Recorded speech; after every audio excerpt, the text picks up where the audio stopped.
All right, welcome back to another edition of Texans Unfiltered, a Houston football podcast for your Houston Texans. What's up, John? How's it going, dude? Good, man. Good. How was See, the we both game? got the H hats. Yeah, this one's a little boxy, a little big, but it's all right. It only took 6 months for it to show up, so Oh, I did you guess. buy it online? Yeah, I bought it at release, and it just now showed up. Interesting. I this was the first.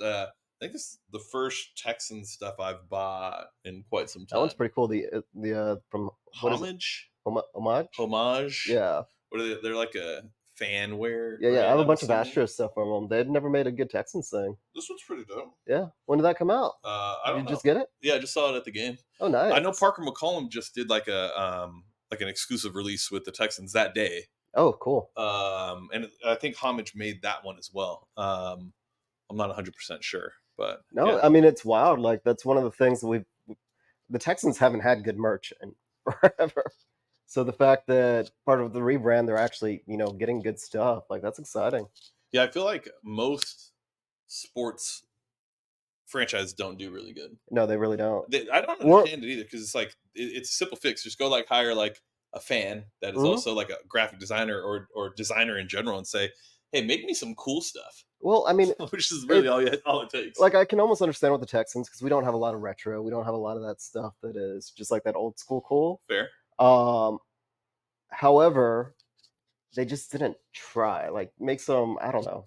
It's just everything has always been so generic and not even good quality. Yeah. I would agree. Not sure how I want to hook this thing. This is you struggling over there with that new mic? I just don't know if I want to hold it or if I want it clipped. I am too ADHD to try and hold it, especially for as little as it is. Like I would completely lose it. Like I'd put it down and you'd be like, dude, you're not even talking into the mic. Y'all all are very much aware I would completely do all that. Yeah, no, 100%. I mean, I do like the mics. The setup is much better. Quality is cleaner. We need to get a light on this side as we can see the difference. But I think other than that, we're getting there. We're right where we need to be. Yeah, we're getting there.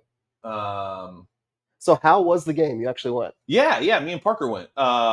Shout out to my boy on Twitter.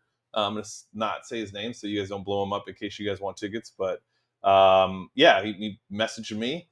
We're like, all right. So we went. We got there. We tried to get there early, but traffic was crazy. So we got there at 5. Hung out with Dune. Obviously, tried to see Figgy. Didn't get to see Figgy. But yeah, we had a great time. I shot a bunch of content for you to post on social media. Nice. But yeah, it was a great time. And I'll tell you what, like, the city is bought in. I'll tell you that. Mm-hmm. From what I understand from Dune, people were there at like 2:00. Or as soon as the gates opened, people were there and they were ready to tailgate. They were ready to support the Texans. It was a packed crowd.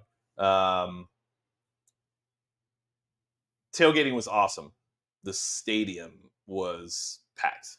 Was packed. Now, in typical Houston fashion, not everybody was in seats when they need to be. But doesn't matter what time the game starts. We're going to be late. Dude. Yeah. So that still an issue. But once it was like we were in the game, man, that stadium was the vibe and the energy. You would think that 3 years ago this team was a good team still, the way that the people came back so fast. And yeah, it was awesome. Well, I mean, prior to COVID, we've always had good tailgating. Yeah. One of my friends, he's a Browns fan, unfortunately. He came down right after COVID and he's like, I heard all these great things about y'all's tailgating and it sucked. And I'm like, that's because we suck. Yeah. So to hear that it's getting back to, it's probably better than it even used to be because I remember the last time we went. That was a Patriots game, the last Sunday night, which is interesting. It was the last Sunday night game we had is the one we were at, which is crazy. They had made a lot of improvements at that point. Yeah. To just like, not that the fans had taken on, like the fan tailgating was really, really good. But just like what the team was doing to try and support it.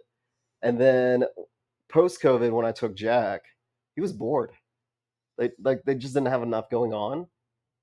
Like they didn't have the concerts outside the little Toro town. They didn't have that going on. I didn't see when I was there. They still have that. I didn't see it. Okay. You talking about like the one like closer to the stadium, like by the Astrodome? Mm-hmm. Where they had all the little kids. the kids stuff and all that. I didn't walk that way enough to be able to say that I Yeah, and saw it. Parker's kind of grown out from it. Yeah, So. Parker's 12, so he was not even thinking about it. But I didn't see that part. But I will say, like, the fans were definitely engaged. Everybody was. I was walking by with my new little camera I bought, and like, everybody's throwing up the H's, and like, it was a really dope vibe, like a really really dope vibe. Nice. And then the game itself, I don't know how we're supposed to feel about the game. I expected more. I expected more from this Texans team, but I will also say I didn't expect this Bears defense to be as good as it was. Oh, this Bears defense is legit. Yeah, I mean, we talked about that coming in. First off, like Eberflus, his scheme yeah, is the scheme to cancel out a West Coast offense. yep, And the way they attack the gaps, like we got away from zone blocking really quickly.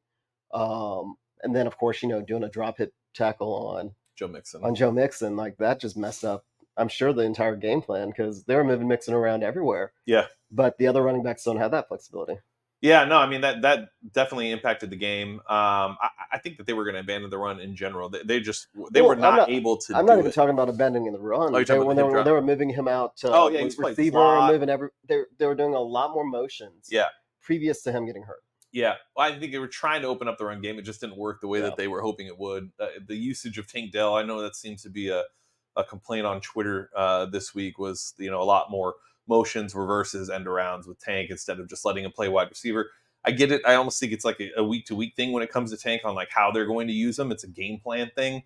I don't think that it is them not believing in what Tank can be. More or less, just hey, if we get him moving because of how shifty and small he is, we get him in space.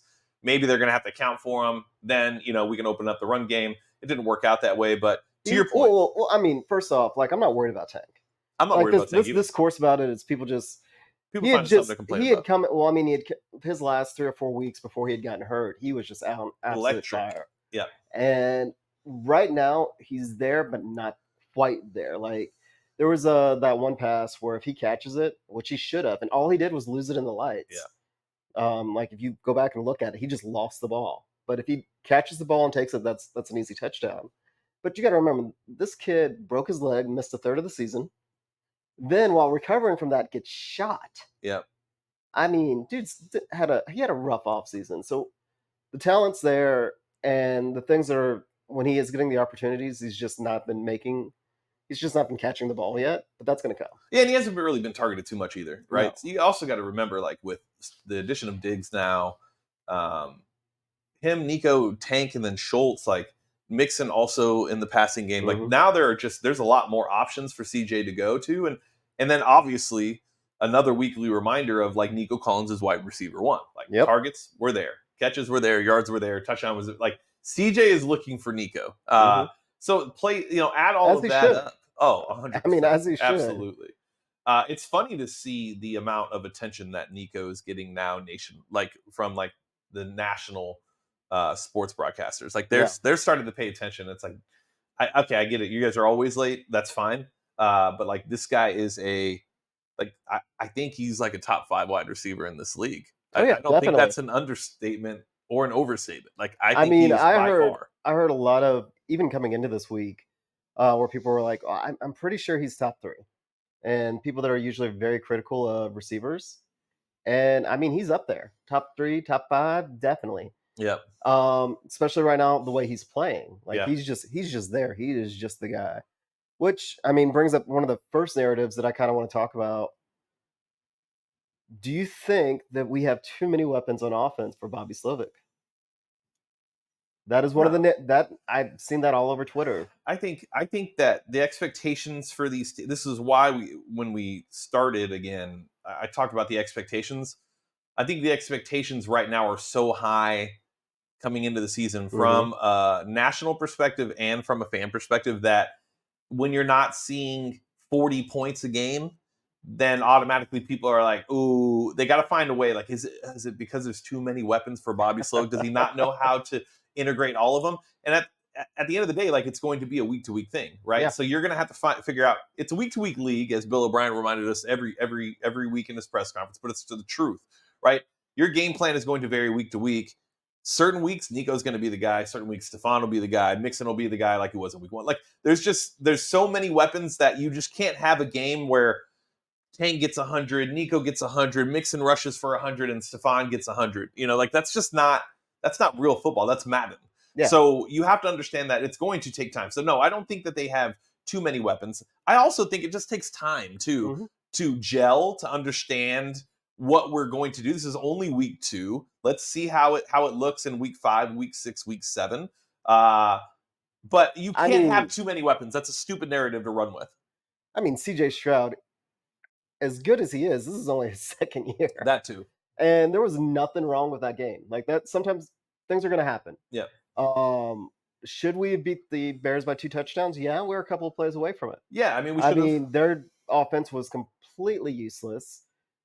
I almost feel bad for minus that one drive. Yeah, I mean, I almost feel bad for Caleb Williams, though. I almost feel bad. But did you, like, walking away from the game, did you say to yourself, I feel bad for Caleb Williams. I don't know if he's going to be able to get this done. Or did you walk away from it like, damn, it's pretty much Caleb Williams and DJ Moore only against 11 other people on defense? I honestly... But I think Caleb has a shot, like... well, yeah, he's phenomenally talented. Oh, my God. Slippery when wet. Yeah, he... phenomenal talent, but he couldn't read a blitz.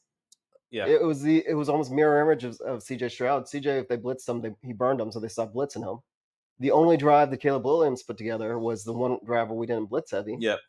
And as soon as we started blitzing, I think that we got pressure on 34 out of 36 blitz attempts. Like, is that insane? And then I think it was we pressured him 36. He was pressured 36 out of 42 dropbacks. I gotcha. So it was just something. So there's 6 plays that he was not pressured. And when he was getting insane. When he was getting pressured, 4 too. he fell apart. Right. Granted, I mean, some of those pressures were just like you didn't have time to think. I mean, there were times that Will Anderson was unblocked on 1 sack. Hunter was unblocked on 1 sack. I will say, like, the one thing about Caleb I liked was his escapability and his like his pocket presence, understanding when the pocket's going to collapse, filling everything around him. He had a really good sense of being able to do that. And then he was also like somewhat of a magician. There were a lot of times where we were ducking and diving. It was like that dodgeball movie, right? Like duck, dive, dodge, or whatever it was. Like that dude could not get brought down a couple times. Eventually, they would get him at like right at the line of scrimmage or right before. But I mean, he was definitely hard to bring down at times. But like when I look at Caleb Williams, outside of like a lot of those like quick, easy throws to the side, to the tight end, DJ Moore in motion, stuff like that. They definitely need. They're missing weapons, which is one thing that has to be brought up when you're talking about a rookie quarterback's development and what he's doing. They're missing first round wide receiver Rome, whatever. It's like Dunza, whatever. And then Keenan Allen. I don't know. I have no idea. I make up names anyway. So. And then Keenan Allen hasn't played yet either, right? Yeah. One of the better route runners in the league. So you basically have DJ Moore and DeAndre Swift as like the 2 weapons on offense. It'll be interesting to see when Keenan comes back, when the wide receiver from the first round comes back. They still can't protect, which is another thing. Now, can they not protect because we have a pretty good pass rush that showed up this week? I don't know. But if I'm a Bears fan, I'm walking away thinking like Caleb Williams, still a rookie, second game, optimistic still. I will say like the interaction with CJ Stroud was a very interesting thing. He did come off very I would say pompous in the way that CJ, genuine human being, wanting to help everybody, a godly man, wanting to help Caleb, and gave him, told him not to take so many hits, and then pulled him back, and you got a bright future. Caleb looked so disengaged, but I want to shoot him a little bit of bail. He did just lose. Yeah. And he is an athlete. And he just got beat. And he just fuck up. He just got sacked 7 times. Like, and those weren't like kind of sacks. Like he got lit up. Yeah. So like I think he deserves a little bit of criticism. I mean, and that's part of his personality too. That's been his personality. That was one of his downfalls. Downfalls when he was supposed to be the can't miss number 1 quarterback. Yep. Which we'll talk about others here shortly. But no other can't miss number 1s in a second. But with Caleb Williams, like he was supposed to be this like aloof guy, like, oh no, he paints his fingernails, like things like that. So that being a part of his personality and getting his ass just absolutely kicked, like he Handed was to him. lit up by our defense. After the game, not wanting to talk to somebody, I get it. I would be looking for that ice bath too. But I think that Chicago's actually they're gonna be fine with I him. agree, I mean, 100%.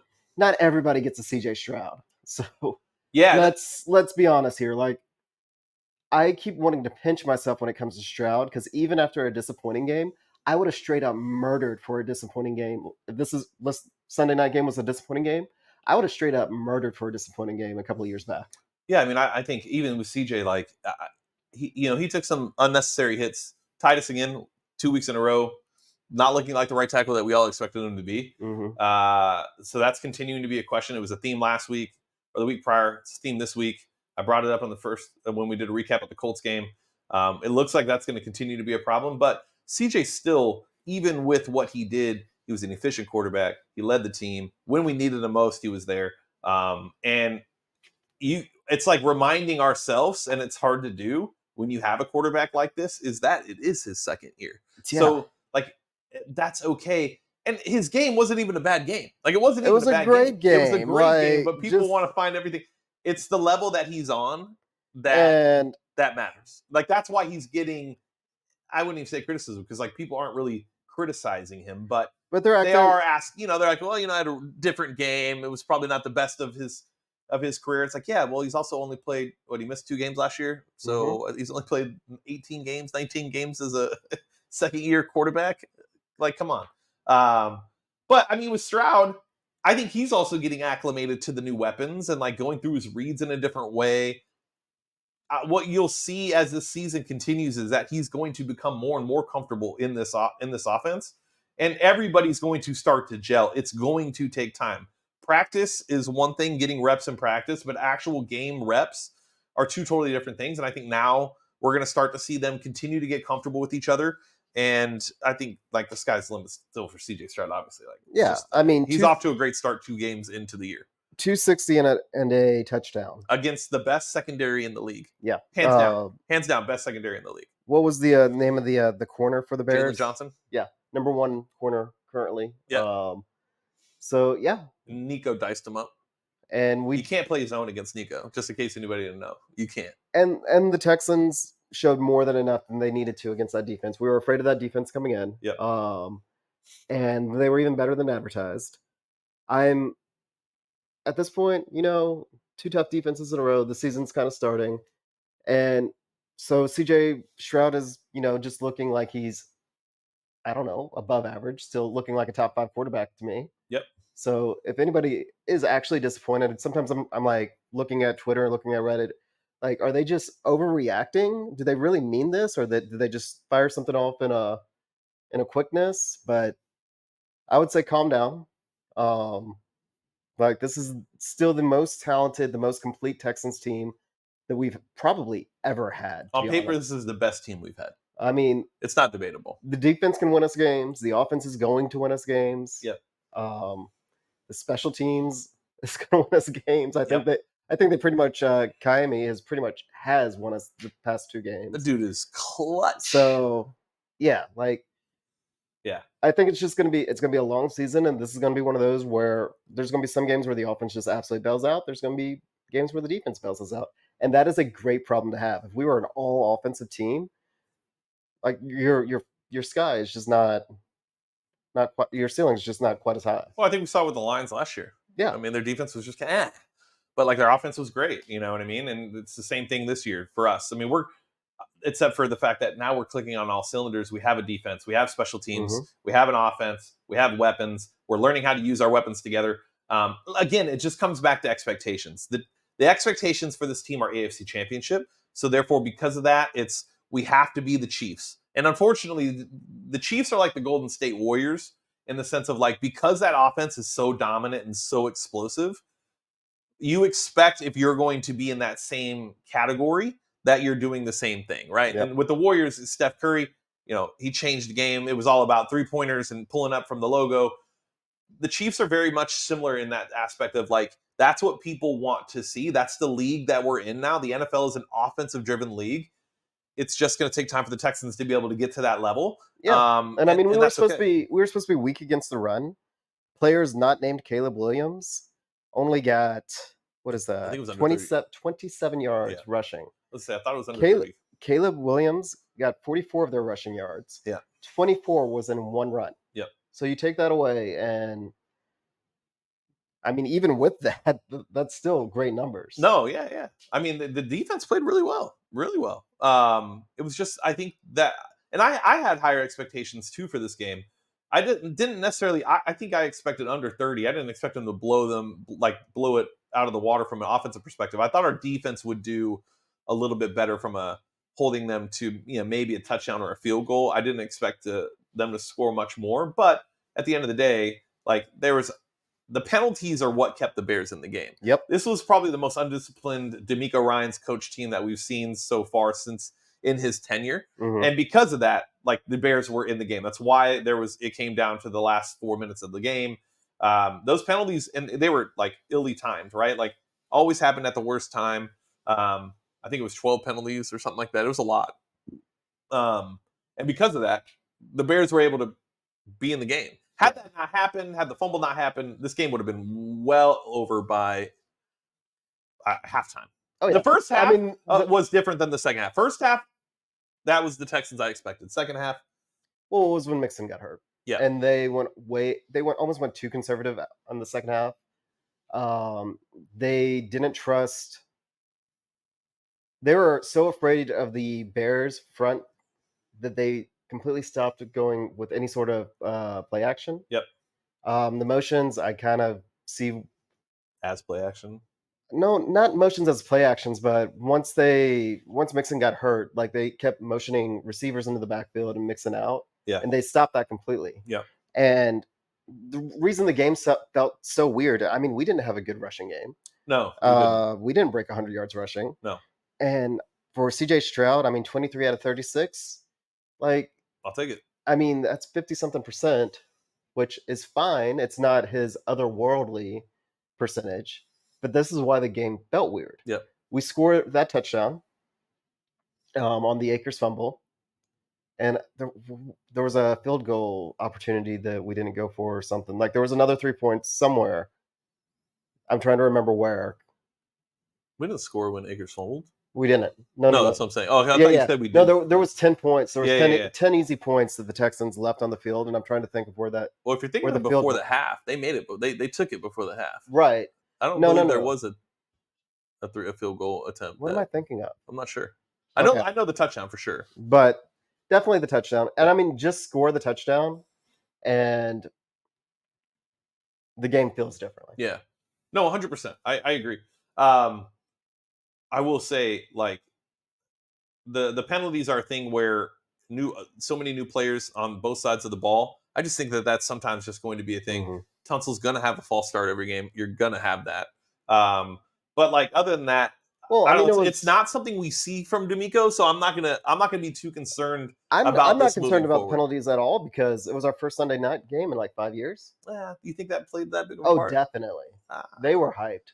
I'm sure. No, they were hyped. Yeah, they were hyped. I think that the emotions going into the game and just being a little bit overly hyped, maybe definitely played into it. Okay, yeah, I can see that. But I mean, overall, great Texans win, 2-0. The division is the Texans as of right now. Everybody else in the division is 0-2. Colts look like an absolute disaster on Sunday. The Titans look like an absolute disaster on Sunday, and the Jags look like an absolute dumpster fire. The Browns tried to give the game to the Jaguars. Yeah, they absolutely tried to. I tried to hate watch it for a couple of minutes, and then I'm like, what is it about the city of Jacksonville that takes coaches that sometimes I thought Peterson was a smart coach, right? Like, I didn't like him. I mean, not my favorite, but I thought he was smart, right? Yeah, okay.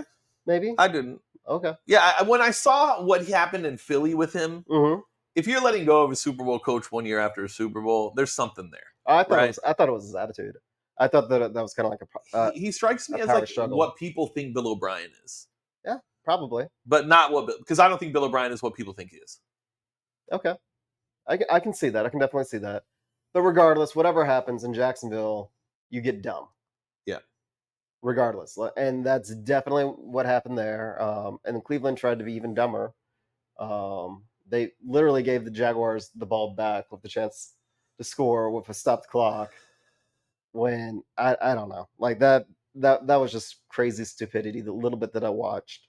I would have preferred for Deshaun to have a terrible game and the Jags win, to be honest with you. That's kind of where I'm at with Yeah. things. I trust the Texans to beat the Jags and more enough to where it's like I'm not worried about them in the division race. Mhm. So it's like I would have loved to them have like handled Deshaun, him have another shitty game because I didn't want to see the narrative like, oh, looks like old Deshaun's back. Oh no, whatever. no, he still had a shitty game. Oh no, not They according to everybody else. He did. No, they turned him into a game manager, borderline wishbone, like running those I jumbo didn't watch the game, packages. but that makes sense. Like it was. He had some good throws though. I did see some throws on They Twitter. He had some good simplified it. throws. They absolutely simplified it. This That's was what they should do. yeah. I mean, this was them realizing don't let him think. Was that a noon game Or or was it a 3:00 game? it was a noon game. Okay. And then Green Bay's terrifying because Malik it's their Willis coach. and then Malik Willis just looks fine. Well, Just yeah, it was average. another one. It was another one of those situations where the coach makes all the difference. Like And Malik it matters Williams, so much. like they played to his strengths. They actually came up with a game plan that fit Malik Williams. All right, Malik Willis. Malik Williams. Sorry, Always adding a last name. you know, It wouldn't be a Texans Unfiltered episode if you didn't add last. I've got to do it, but Green Bay, like hell of a coach. Yeah. LaFleur he's a good coach. Good tree, good coach. So, do we play Green Bay this year? I think we do, don't we? I'm pretty sure we do. So we play all the North teams, I'm right? the worst person. Well, I mean, we played the Bears, so obviously, we're playing the Vikings this week. So yeah, we would play the Packers. Yeah, I'm not looking forward to that game at all. It'll be interesting. I don't know when it is, but that'll be. I'm sure we got a little while to worry about. Yeah, but yeah, hell of a coach. What was I going to say after that? The Titans and the Jets. That was not a fun game to watch. I didn't watch that game. I literally only watched the Texans game. Okay, I tried to watch that game. I was on the road most of the day. I just couldn't get into it. Yeah, it wasn't fun to watch. I didn't have a chance to do it. I was on the way from Austin to Houston, but I did listen and watch the scores, kept up with my fantasy team. But I mean, the Jets won. That's fine. At this point, nobody in the AFC South is scary. I will say, I know everybody's like shitting on AR and the Colts. It's week 2. I'm gonna wait. I'm still gonna wait until I wave the white flag on my AR Colts opinions. Because I want to see how it looks. We kind of talked about that though with AR. It's going to happen. It's his rookie year, basically. Yeah, it's pretty much his rookie year, and that's the type of player he is. There's going to be games where he goes out and he just looks horrible. Yep. I mean, that happened to Cam Newton. It happened to Cam a lot. Yeah. A lot. And that's the type of player he is. He's going to be a boom or bust. Yep. When he booms, like they'll be able to beat anybody. But then Cam got to a point where it was pretty consistent boom. Yeah. He got to a point where it was 4 or 5 years of consistency. He had definitely had bad throws, bad interceptions. Those are going to be part of AR's game. But he's so athletically gifted that once he finds the balance, he's probably going to keep you in a lot more games than he's going to lose you a lot more games. And I just think that, I mean, obviously they're rivals, so we're going to see everybody shit on AR as much as possible. But I do think that it's going to take time. Which is fair, and my entire point has been not that I think the Colts are going to be a Super Bowl team. I think that they're going to be a royal pain in our ass as long as he's their quarterback. Yeah. There's going to be a team that forever scares me as long as he's their quarterback. It'll be a team that will walk out of games losing to them if that I'm sure it's going to happen because it always fucking happens. Yep. Going, we are a better team. How the fuck did this happen? Yeah, 100%. And it'll be because of him. Yeah. No, I agree. I mean, this doesn't mean that he'll ever be a Pro Bowl. This doesn't even necessarily mean he'll be a Pro Bowler. This doesn't ever mean that the Colts are going to make it to the Super Bowl with him. I don't have that sort of expectations. Cam did, but I mean, it's possible. But I don't have that expectations. And if I was a Colts fan, I wouldn't have those expectations. Fair. But for them to have the potential to be one of the most exciting teams to watch, like 4 or 5 weeks in a row, I can definitely see that. Could they be one of those teams that you just don't want to play on a play-in game? Like, I still think that if they had him instead of Minshew last year, they probably beat us. I mean, Monday. Or either that, or we roll them. Or it'd be different, right? Yeah, like because the one play, yes, and that one play to seal the game, probably different. Definitely. But what mistakes are made prior to that? Like, there's so many different aspects of it. But who knows? Yeah, who knows? All right, so this week we played the Vikings with a Now talk Sam about a good coach. Kevin O'Connell. Well, I mean, but this was a known thing, in my opinion, for the Vikings, was that Kevin O'Connell is a good Mhm. coach, a good offensive minded coach, great staff, and then we're seeing the Sam Darnold that most Mhm. people expected to see going to the Jets. What we've seen in the league over the last 20, 30 years is when a quarterback goes to a franchise or an organization that is a dumpster fire and there isn't a plan in place for development and leadership from the top down is a problem. Um, you're going to get what happened to Sam Darnold. You're going to get what happened to Mark Sanchez. You're going to get what happened to pretty much any quarterback that was taken. Zach Wilson.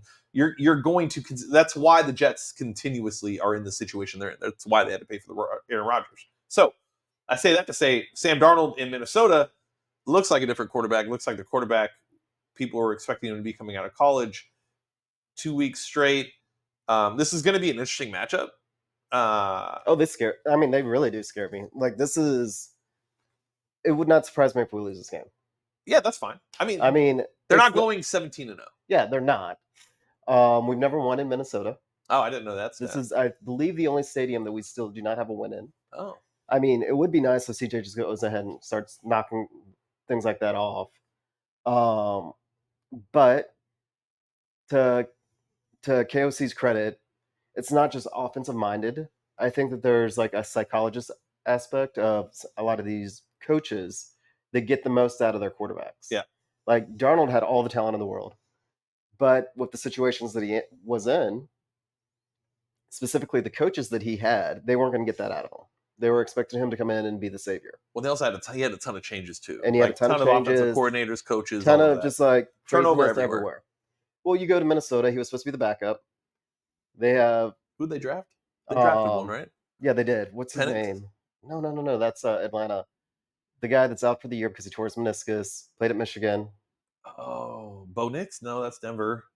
Not Jaden Daniels. That's Washington Commanders. I feel really, really dumb. Not right Drake now. May. That's who New just won the national England. championship?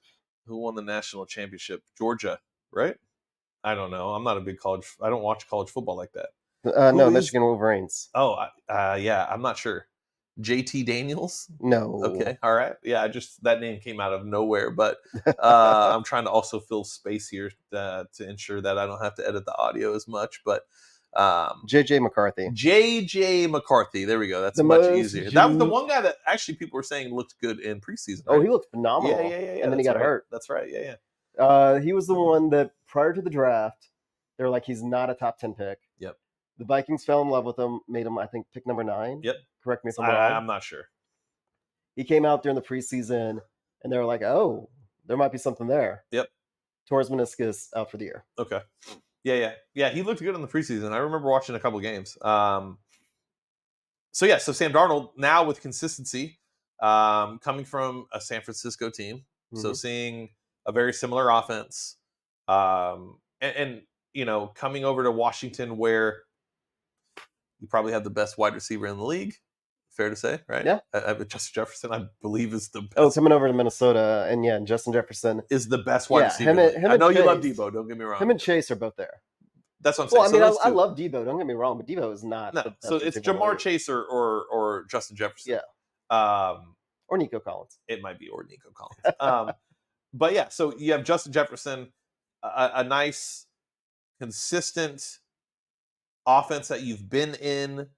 You understand the verbiage is the same, and you're confident. The coach, to your to the psychological aspect, your coach believes in you, which anybody in any aspect of life that has had somebody believe in you, you tend to perform higher at anything you're doing because of the belief. The belief helps your confidence. When you have that, I would assume at quarterback, never played, I would assume that makes a big difference. And then you look at everything else that they're doing in Minnesota. It's like, why not? I think it's similar to like how CJ Stroud's being treated here. Right. There's coaches that are really good with players, and there's coaches that are really good with schemes. Yep. And Kevin O'Connell, he may be really good at both, but he does seem like he is really good with the quarterback position and just understanding the players. Yeah. Now, we'll see if it's like last year where he was able to get a couple of great games out of what's his face? He was the Steelers backup for the longest time. Guys, we do a football podcast and we can't ever remember names. Well, no, we do a Houston Texans podcast. It's kind of hard to keep track of a 53-man roster I know. for 32 different teams, 34 teams, however many teams there are. We're trying to think of the backup of the. Also, we're just getting back into things for ourselves. This is week 3 for us as well, so we're still getting back into the swing of things. But I'm not sure who the quarterback was. But he was with the Steelers forever. The guy that everybody. Mason Rudolph? No. The guy that was everybody talked about him as a rocket scientist. No, I'm not sure. All right, so another dead air spot. We'll get there. What's his name? It's going to be a video. I don't have an iPad. Either way, that guy. I'm glad you're editing. I don't want to. I know you don't want to, but you're gonna have to. I have a lot to do. I have to pack. I'm moving. I'm going to California tonight. I got lots to do. This is adding to my day. And you're still struggling to find it, so we're gonna have to move on at this point. Yeah. I don't know who it is. Maybe you can tag it on social media. This is his name. Find a video of him. But when it comes to the Vikings, it's going to be a really good matchup. They are the team that not many people were thinking about coming into this year that thought that they would be a good team. Through 2 weeks, they look like they're going to be a pretty solid team. It is only 2 weeks. Darnold is still going to have moments where he accesses the old Darnold stuff. I wouldn't be surprised if it's this week. I mean, the Texans defense is only going to get better. And I do like the matchup that the Texans defense has against this Vikings offense. I don't know much about Minnesota's defense other than they lost Hunter and added Grenard. So yeah, I don't know. Do you know much about their defense at all? No. Yeah, I really don't. I really don't either. I can't say I've watched them this year. I know historically the Vikings typically have a pretty good defense. So I would assume that the Texans will probably have some issues, but based on what I've seen and some of the articles I've read about the Vikings defense, I do think that the Texans have the upper hand here on the offensive side of the ball. Can Mixon get going? Can we get the run game going in general? That'll be a nice addition. If so, we said it after week 1.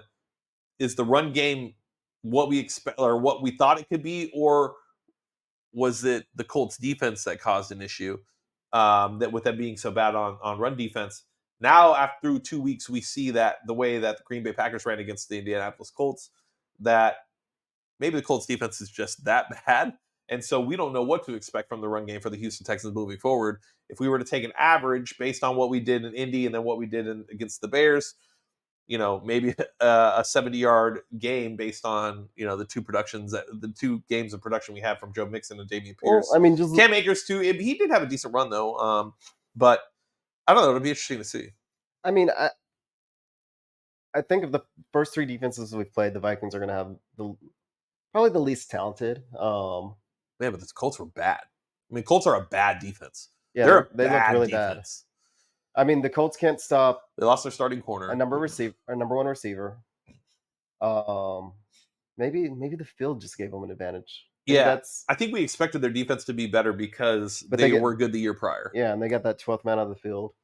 And then we also got to remember with the NFL, lots of times it's just matchups. Like sometimes 100%. You match up against teams better than others. We kind of talked about how the Colts and the Texans, honestly, if you look at the personnel they brought in, the schemes that they play, they kind of mirror image each other. Yep. To try and take each other out. So, but I mean, with the Vikings, it's like, yeah, they have Stephon Gilmore, but he's a shell himself. Yep. They took 2 of our old players in Cashman and Grenard. Cashman will be all over the place. But Grenard, as much as we loved him, was he a system guy or no? I'm just saying that. Don't we feel like we upgraded with Hunter? Yeah, no, 100%. I mean, Grenard in 4 years was never really consistent. Yeah, and I mean, Grenard had 2 good years, and then he was hurt the other time. So, again, Harrison Smith, I mean, he's getting up there in age. Shaq Griffin. I mean, again, we are potentially playing the least talented defense that we've played so far this year. 100%. They're nowhere close to the Bears. What will be telling, though, is if Kevin O'Connell. If Kevin O'Connell can get continue to get production out of Darnold, or Yeah. if it's another Josh Dobbs situation, which was last year where Is 3 that games Josh where Dobbs? Josh We Dobbs, found the guy. we found the There guy, it where is. Josh Dobbs was great for about a 3 or 4 game stretch, Yeah. and then he fell off a cliff. Which is typical for Josh Dobbs. I think it's happened in a couple places, but it happened in Cleveland as well, I think. I mean, and it happened in Pittsburgh. I feel like it even happened when he was in college. So. Yeah. So, I mean, I agree. Based on what we know of the Vikings defense, this will be the least talented on paper. But as we both know, talent and scheme are two. A scheme can make an average player an above average player. It can make a bad player a good player. If they're in the right position to succeed on the defense, that's what's going to matter.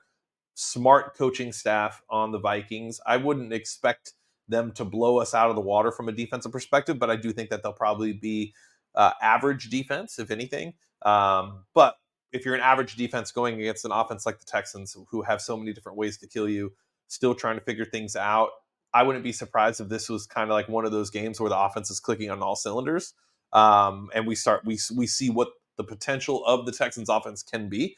And I think this will be the week where fans are like, okay, I know now that this Texans offense can be a top 2-3 offense in this league based off of this game.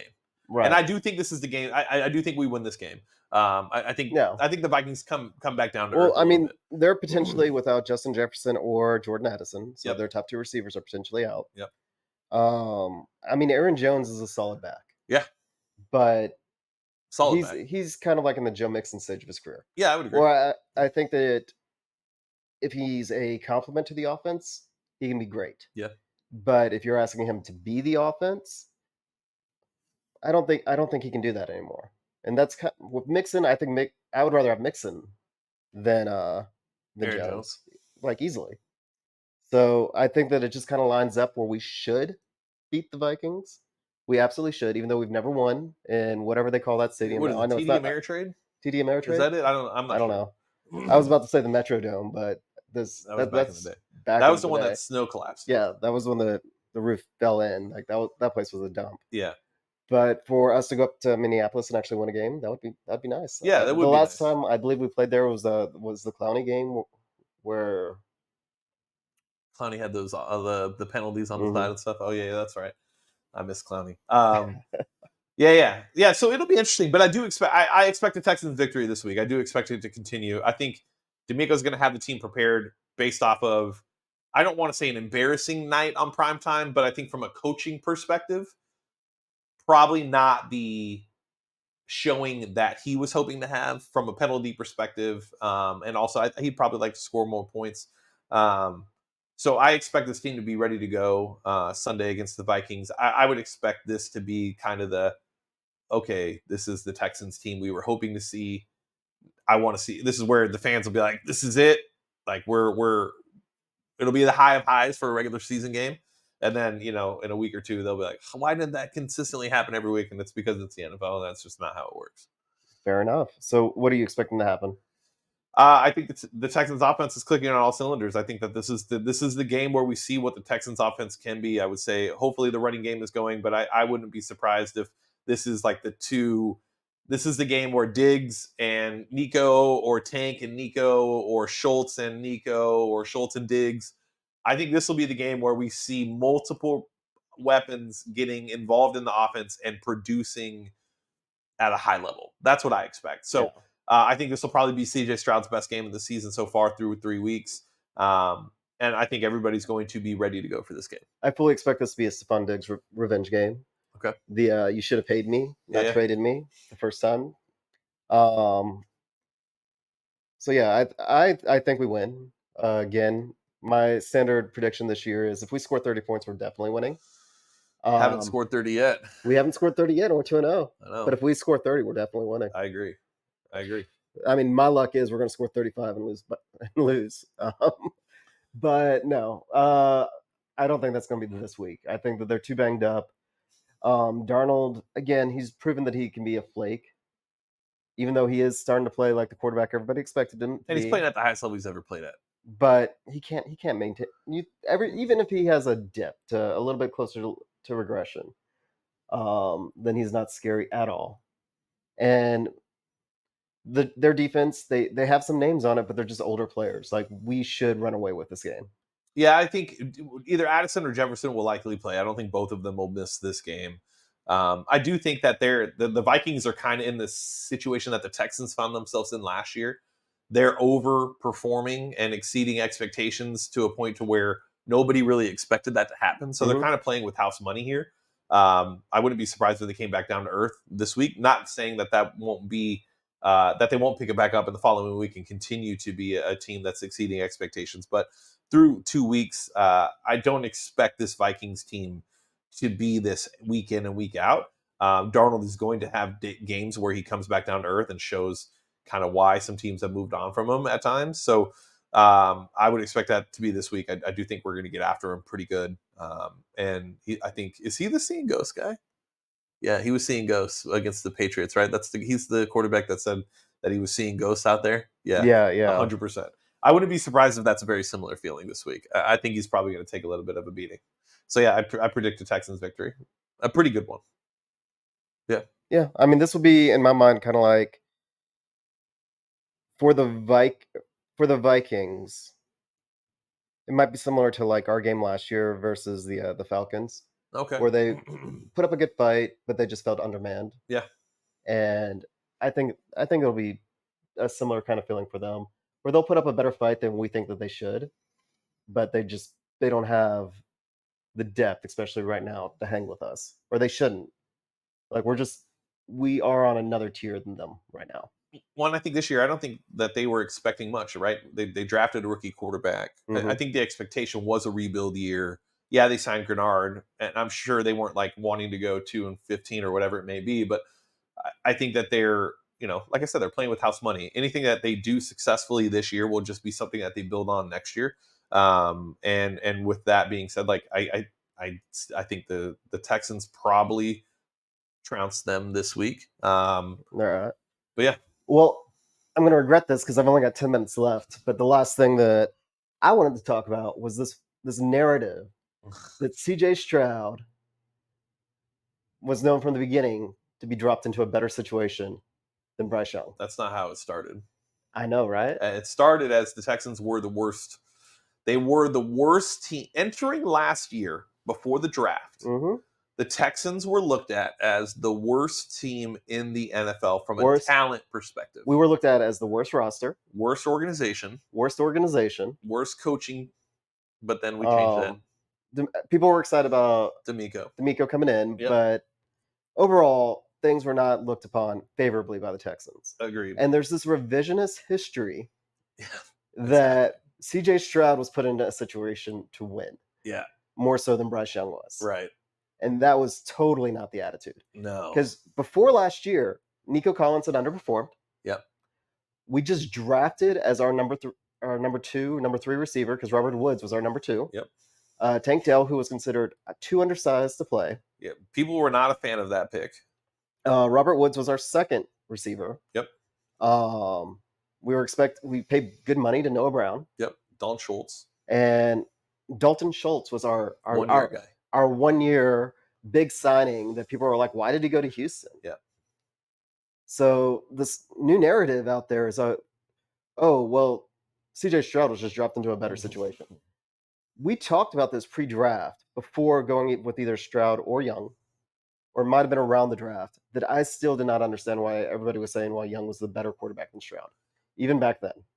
I still, to this day, do not understand why that was the discourse. I'm sure you can find tweets of me saying that.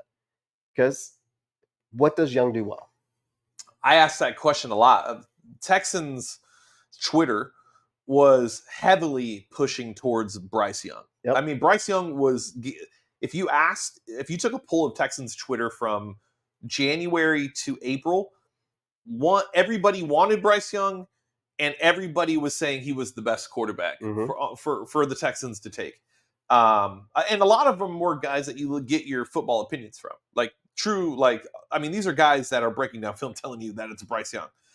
For me, the question, and I wasn't a big CJ fan, a lot of that had to do with because the Texans didn't have a roster, and he's coming from Ohio State where he had a roster and he had weapons. I was like, I didn't know if he could elevate. Now we know, yes, he can. So I was concerned about that, but I never bought Bryce Young, because like he's 5'9.5". The data and the history of the league shows that quarterback that size is not going to succeed. And every time I'd ask, what does Bryce Young do well? What does he? He's limited from an arm strength perspective. He's limited from an arm talent perspective, not just strength, but ball placement. When I said, what does he do well? And they're like, well, he's slippery and he has a high IQ. That's great, but like that's not enough for me to take a 5'9.5", 190-pound quarterback. That just doesn't make any sense for me. And now we look at it, and you're right. Like now it's not only that, like everybody is backed off the BY. Like a lot of them are even saying they never said that which is fine. At least own it. I mean, it's fine. Own it, this at is least. like We make mistakes. Yeah, I said AR was going to be I said if we're going to take a quarterback, take the one with the highest upside. Well, I mean, my comment was like CJ Stroud was my favorite coming out of the draft, but I didn't think he could succeed with a subpar talent around him. And boy, was I wrong on that. Yep. I did not think the Texans were in a position to take Stroud, who at the time you could tell he had a most accurate college passer ever. Yep. He has the size. Yep. So, but there was things with like his career being inconsistent that it was just like, well, maybe he just needs to be. If he's on the right team, he's going to be phenomenal. Yeah. And we did not look like we were the right team. I was one of those guys that we need to trade the pick back. We need to get as much capital as we possibly That's can. where I was. Like I was actually. If you're going to take a quarterback, let me put it like this: straight feelings. Like I was lukewarm on the trade for him and Will Anderson. For Will Anderson. Yeah. When people were like, "Well, look at the Texans making big moves," I was like, "I'm scared out of my mind by that move." Now that is beginning to look like the absolute masterstroke. This is why you go get draft picks, is to make a move like that. And I'm not beginning to it. It is why. Like you need players. Draft picks aren't shit. You need players. Yep. But I thought we didn't have enough players to do a move like that. Yep. And I am so glad I was wrong. But my whole point with this is I'm still just blown away by how much the narrative has changed in 1 year about where the Texans were. Yep. No, I mean, I agree. I think instead of giving people that have worked their asses off, like D'Amico Ryans and Caserio, and the players that are actually out there, like Nico, taking those steps up and putting the work in to get better. This was not a guarantee that they would. They all had to go out there and get it. I mean, I think it speaks to the culture that Nick Caserio wanted to bring. I think it speaks to D'Amico's ability to coach and develop. I think they do a lot of they empower their players to be who they are. I don't think they try to force a player to be who they aren't. I think it all goes back to the philosophy of what made the Patriots good. And a lot of people just don't simplify a lot of things. And I think that was one thing that Bill and Nick did in New England better than every other organization. And this is why they succeeded. They didn't care what you don't do good. They never built their teams around that. They asked, what do you do well? And how can we put you in a position to do that at a high level? Right. And when you do that, it goes back to what we talked about with Sam Darnold. When people believe in you and they put you in a position to succeed, it's what leaders do. Those people and those players are going to buy in and they're going to deliver because they are doing something they know they're good at. And I think that's what the Texans have done a really good job of, is they're not asking guys to do things they're not comfortable with and they're not good at. They're asking guys to go out there and do things that they've done their entire life and that they know they are good at. And when you do that, you get what the Texans have so far. And that's why the Patriots were able to be the best. It's undeniable. They are the best sports dynasty of all time. Right. You can't argue it. In a salary cap league like the NFL, they should not have been able to accomplish what they did, but they did. And a lot of that just has to do with the fundamentals of what they did and how they approached their day from a leadership perspective and from a developmental perspective. And because of that, this is where they're at. And now the Texans are on this I'm not going to say they're on the same path as the Patriots, because you'll probably never see a run like that ever again. But they are on a good path. The NFL pushes parity for entertainment. 100%. The worst thing in their mind are blowout games and nobody watches them on TV. Right. They want the games to be close. Yep. That is the goal. They want close games, not for to have different winners every year, but they want people to watch TV. They want those close games. They want you paying attention in the fourth quarter. Yep. And this kind of goes back to what I was saying about KOC at the beginning of this. I'm going to mess up his name because that's just what Kevin I do. O'Connell. Yeah, Kevin O'Connell. I'm going to rename him.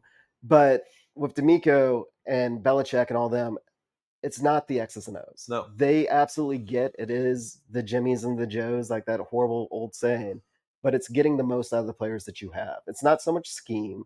It's making your players feel like they can succeed each week and putting them in position to do so. And everything that Caserio has done, all the players that we've brought in, I honestly believe none of it works without D'Amico Ryans as our coach. I would agree. I mean, you can get, maybe you get another coach that does the same thing, right? Like There you just might be. don't know. You just There don't know. might be, but there wasn't. Steichen, maybe. Maybe. Based on last year, for sure. But I agree with you. I get the sentiment. Like for us to make it's very that big, rare in that big of a jump, when we go from being in this horrible situation, I agree, to we didn't have any talent. And when you looked at the skill player rankings prior to the draft, the Texans, like somebody put us at 35. They were joking around that there was college teams that had better NFL worthy skill player talent than we did. Right. And then you bring in, like, this isn't to take away from Caserio, but Ryans as a coach, like he deserves all the praise. He does. He deserves all the praise. And with all the praise also comes the criticism of like this last week of penalties, but he'll fix that. And I agree with you. I think D'Amico, I don't deal in matter of fact, so it's really hard for me to say like this for sure. Like it's always hard for me to understand that because I always feel like there's other ways of things happening, right? So I can't sit here and say anybody else this wouldn't have happened, but there's a high likelihood that like if you had anybody else, we wouldn't be in the position we're in. I think a lot of it also had to do with the fact that maybe not even just D'Amico being a good coach, but and a good leader.